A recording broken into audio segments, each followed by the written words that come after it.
Hey everyone, I'm back here with another travel video. This one is going to be about Rhode Island, the ocean state.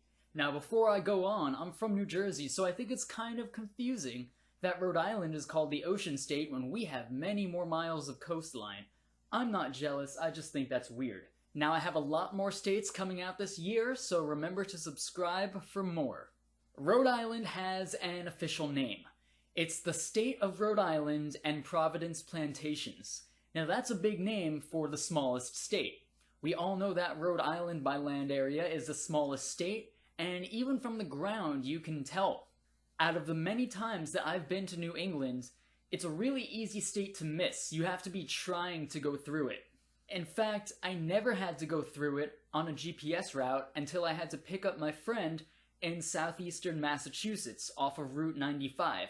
95 does go through Rhode Island, so it makes sense. Usually, I've just gone through 84 in Connecticut and I hit I-90 in Massachusetts if I was going northeast. So pretty much, I could not get to Rhode Island unless I was purposely trying to get to Rhode Island. And that's what happened. I was taking 95 between Connecticut and Massachusetts, and this tiny state was in the way. That's where you hit Rhode Island for maybe 30 minutes at most, 35 minutes. Now, I didn't just pass through here. That's not what this channel is about. I've never been to Rhode Island before. I had to stay and do something. So I found a nice hiking trail in the Kingstown area. It's called the Rome Point Trail, and it's just off of Boston Neck Road in Saunderstown. Now, what you do is you park your car in one of the parking areas, leads right to the trail, and it's a straight shot to the water. It's a pretty flat trail too. It's basically a walk, as you can see right here. Rhode Island is pretty rural, and this is one of those parts, so you can expect it to be pretty quiet, just hearing nature sounds pretty much. It's good to go in late spring or in autumn. You definitely have to go to New England in autumn. Now, when you make it to the beach, you'll be on the Narragansett Bay. Please correct me if I'm wrong, but I'm calling it the Narragansett Bay. This is part of the Rhode Island Sound.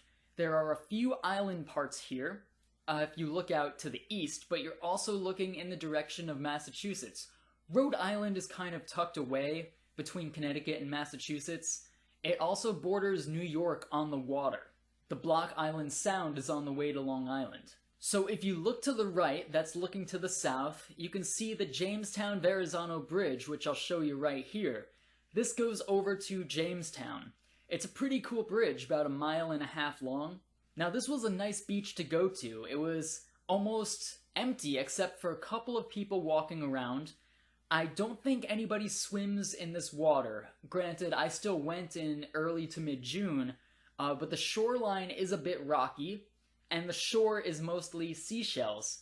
See right here, like it's not just a sandy beach. It's not even pebbles either, like these are rocks. And then near the water you have boulders, a lot of rocky coasts up in New England. I do want to show you a close-up of the beach here because I thought it looked really cool to me. You know, in New Jersey we're used to sandy beaches with seashells and all that, but these are rocky beaches. Again, maybe you guys may know more than me, I'm not sure if people actually swim here. Then I want to show you the rocks by the water as well. They're a lot bigger, you got some barnacles on the rocks. Some barnacles really like that intertidal zone, so you see a lot of those. I took some through the trees as well, kind of like trying to isolate these shots from civilization for a bit. I know there's probably a bridge in one of them, but just kind of trying to make it look like it was a tropical island. We also had some flowers growing nearby, what looks like some kind of orchid. I could be wrong. I doubt they're geraniums. So I'm gonna go with some kind of orchid unless someone out there is a botanist and can tell me that I'm wrong. I'm always open to learning. But yeah, overall, Rome Point was just a lovely place to be. For sure, had some benches at the end if you want to sit on the rocks for a bit and look across the bay, just being surrounded by nature. The rest of my time in Rhode Island was driving through, up through Providence and then back down on my way home. The only traffic that I got was in the Providence area. Of course, it's a big city in a small space. There are over 1 million people in Rhode Island, and it's the second most densely populated state, of course behind my own in New Jersey. Something like 17% of the population lives in Providence, Other than that, it's a pretty rural state, a lot of empty space too, so Providence is pretty dense. Overall, the state of Rhode Island and Providence Plantations was a really cool state to visit and to drive through. It was pretty empty on the road, it was quiet on the hiking trails. I drove over to Providence, which I didn't get a picture of, but I could show you right now what it would look like off of 95 from my point of view. If I can go back, and I definitely will someday, I'd like to spend a lot more time in Providence, a lot of parks and waterfronts that I really missed out on. Alright everyone, thanks for watching, remember to subscribe. This video looks like it's going to be my shortest travel video, which is appropriate for the state of Rhode Island. But don't get me wrong, because there's a lot of cool stuff out there in such a small area of land. So let me hear some other cool things to do that I missed out on, some favorite places of yours in Providence, and I'll see you next time.